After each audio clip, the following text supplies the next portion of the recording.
Hello friends, Vat Savitri की पूजा घर पर सरल तरीके से कैसे करें ये मैं आपको करके दिखाती हूँ। सबसे पहले 16 श्रृंगार करेंगे, जिसमें पैरों में महावर तो ज़रूर ही लगाएं।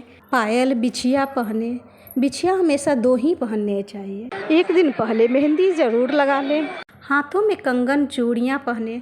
मेरे यहाँ तो हर पूजा में लाख की चूड़ियों को ही शुभ माना जाता है, इसलिए मैं लाख की चूड़ियाँ ही पहनी हूँ। कान का, गले का, टीका, मंगलसूत्र ये सब पहने। जो भी व्रत स्त्रियां करती है अपने पति के लिए, उसमें नाक पर से सिंदूर लगा कर करें। जैसे तीज, करवा चौथ, वट सावित्री की पूजा, इन सब में नाक पर से ही सिंदूर लगाएं। आप बालों में गजरा भी लगा सकती है, लेकिन मैं नहीं लगा रही हूँ। मैं बाद में बरगद के पत्ते को बाल में लगाऊंगी। बरगद का छोटा सा पेड़ या डाली एक दिन पहले मंगाकर गमले में लगा लें। पूजा के दिन वट वृक्ष की डाली, पत्ते, पेड़ नहीं तोड़े जाते हैं। डाली में कम से कम 5 या 7 पत्ते ज़रूर हो। मैंने ये छोटा सा पेड़ लगाया है। जहां आप पूजा करें उस जगह को साफ कर गंगा जल छिड़क लें, स्वास्तिक या रंगोली बना लें। चावल के आटे में हल्दी और पानी मिलाकर ऐपन बना लें।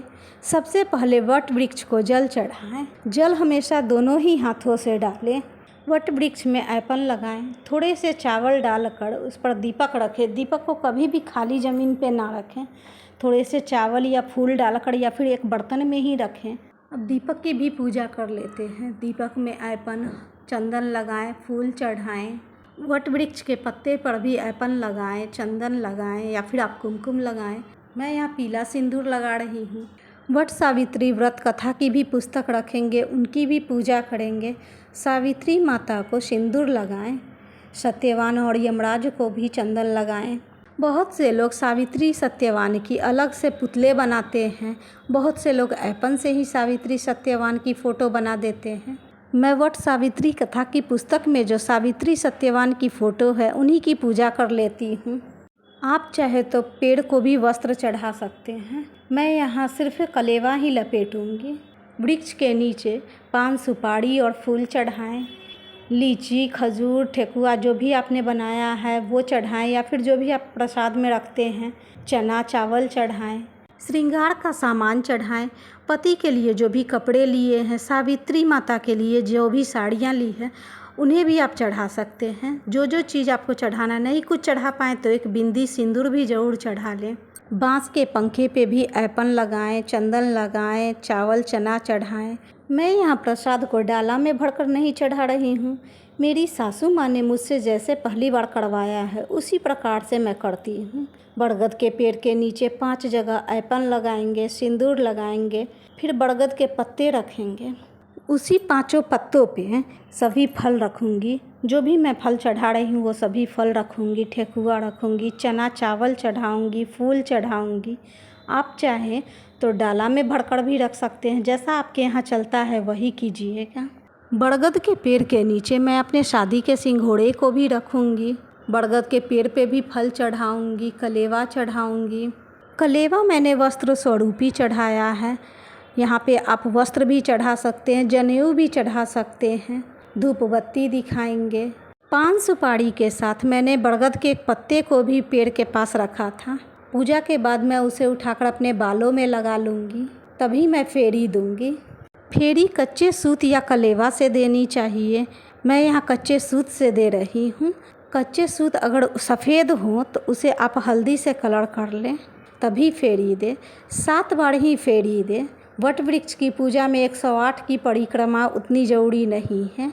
ये सोमवती अमावस्या में ज़रूरी होती है, इसलिए 7 बार ही फेरी दे। धागे को तोड़े नहीं, धागे को उसी जगह पर रहने दे। फिर वट सावित्री की कथा पढ़े। कथा पढ़ने के लिए हाथ में चावल, काले चने और फूल ले लें, तभी कथा पढ़ें।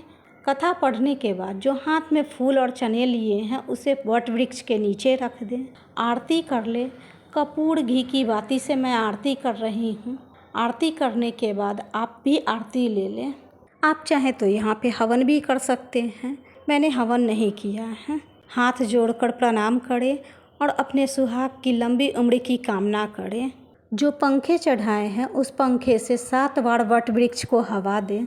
अगर आपके यहाँ 2 पंखे चढ़ाए जाते हैं तो एक पंखे आप ब्राह्मण को दान कर दें और एक पंखा से बरगद को पेड़ को भी हवा दें और उसी से अपने पति को भी बाद में हवा दें।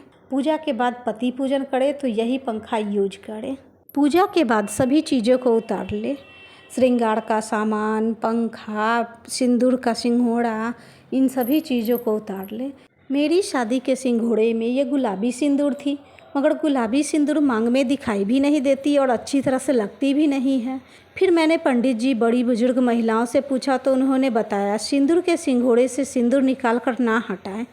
तीज, वट, सावित्री पूजा में जो सुहाग के लिए पूजा की जाती है उसमें पीला सिंदूर चढ़ाएं और पूजा के बाद शादी के सिंघोड़े में रख लें, फिर इससे सिंदूर करें। पूजा के बाद खोइचा प्रसाद में ज़रूर लें, इससे गोद भरी रहती है। अगर आप वट वृक्ष की पेड़ के नीचे पूजा कर रहे हैं तब तो कोई भी स्त्री दे सकती है खोइचा, मगर आप अगर अकेले कर रही हैं, घर में कर रही हैं, तो आप इस तरह से भी खोइचा ले सकती है। जो प्रसाद आपने चढ़ाया है उसमें से थोड़े से प्रसाद आप अपने आंचल फैलाकर आंचल में ले लें। पूजा के बाद घर में सभी बड़ों को प्रणाम करें, पति पूजन करें, तभी आप कुछ खाएं। अगर आप व्रत रख रही हैं तब तो आप पूरे दिन भूखे रहकर ही व्रत रखेंगे। अगर आप व्रत नहीं रख रही हैं तो पूजा करने के बाद पति पूजन करें, उसके बाद ही व्रत खोलें। व्रत भी आप 7 चने खाकर ही खोलें।